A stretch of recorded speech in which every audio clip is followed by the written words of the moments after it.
Tapos na ang franchise consolidation para sa Public Utility Vehicle Modernization Program o PUVMP ng gobyerno nitong 30 ng Abril. Humigit kumulang 81% ng mga pampaserong sasakyan sa bansa ang nakapasok na sa konsolidasyon para sa implementasyon ng naturang programa. Pero marami-rami pa rin sa ating mga kababayan ang hindi sumali rito.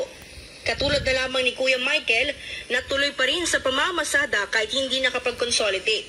Ayon sa kanya, handa siyang makipagpatintero oras magkahulihan. Sa ngayon, ang hininga namin hanggang liig na lang eh. Kasi talagang natatakot kami dahil baka mamaya pasukin kami rito ng mga manguhuli na. Kaya yun din, kaya lagi kaming alerto din kahit pa paano. Una na rin sinabi ng Land Transportation Franchising Regulatory Board o LTFRB na hindi muna huhulihin ang mga tsuper na hindi nakapag-consolidate. Ngunit bibigyan lamang sila ng show cause order kung saan kailangan nilang maipaliwanag sa loob ng 2 hanggang 3 linggo kung bakit ayaw nilang pumasok sa kooperatiba. Pagkatapos ay depende pa rin ito kung magiging katanggap-tanggap ang kanilang dahilan. Pero oras naman na magpumilit sila sa pamamasada ay maaring silang hulihin. Parang kami, patago-tago, pag gano'n. Pero hanggat maaari naman siguro, baka hindi naman siguro.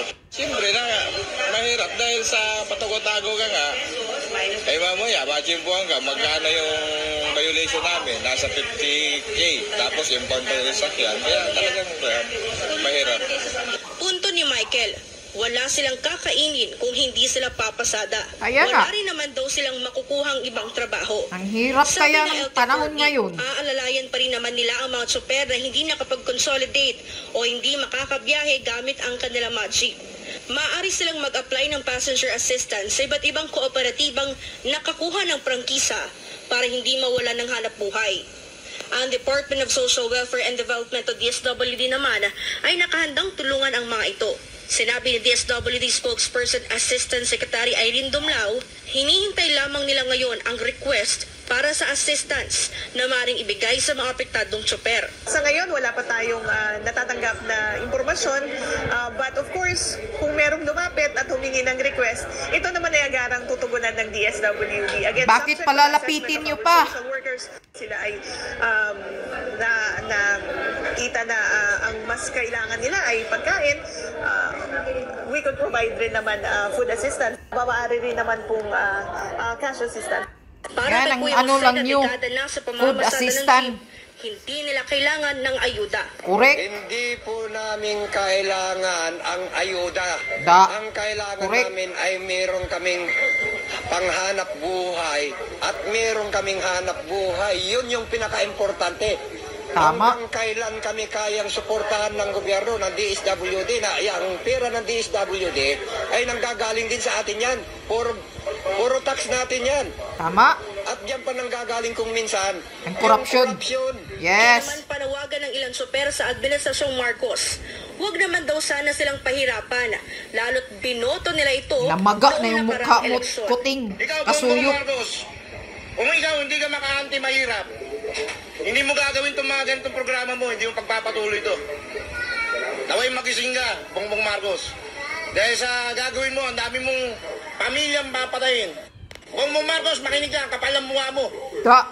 Kami yung nagluklok sa'yo bilang may sa mga mahihirap na tao. Kami nagpahal sa'yo eh. Tapos gaganitin mo kami. Asan yung mga pangako mo?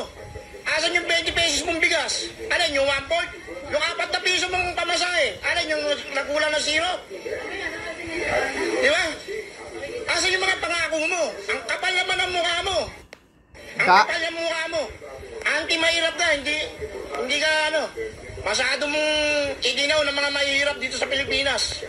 Ginawa mong bobo mga tao ng Pilipinas. Correct. Mas mas komportable ka sa mga mayaman.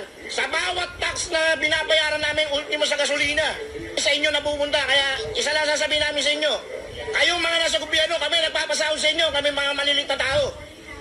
Ang kapal ang mukha nyo. Para sa Diyos at sa Pilipinas,